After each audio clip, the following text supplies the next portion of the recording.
Bananas are very carbohydrate dense. Today, I'm going to show you what happens to those carbohydrates as we move through our digestive tract. Digestion starts in the mouth. We use your mouth to grind up the basic squishy matter of the banana.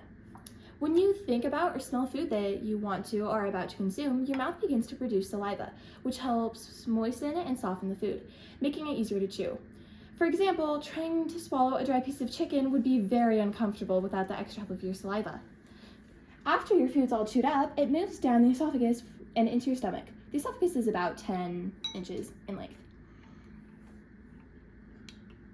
The stomach starts breaking down our banana into fats, proteins, and carbohydrates.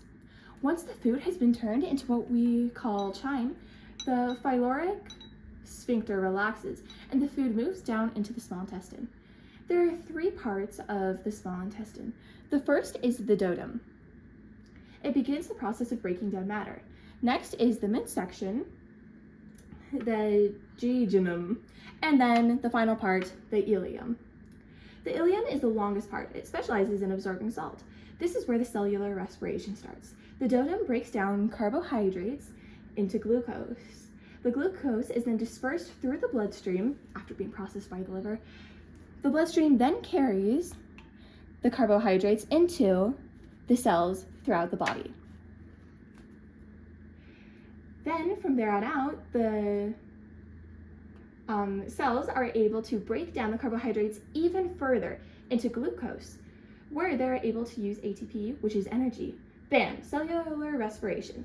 The equation is C6H1206 plus 602 equals 6CO2 plus 6H2O plus energy, which equals ATP.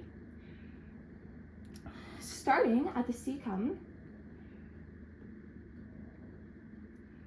the leftover food passes through the large intestine where water and electrolytes are absorbed from our banana. The food then slides down into the anus, aka like the butt, kind of. And that's what happens to the carbs in our banana when it moves through the digestive tract.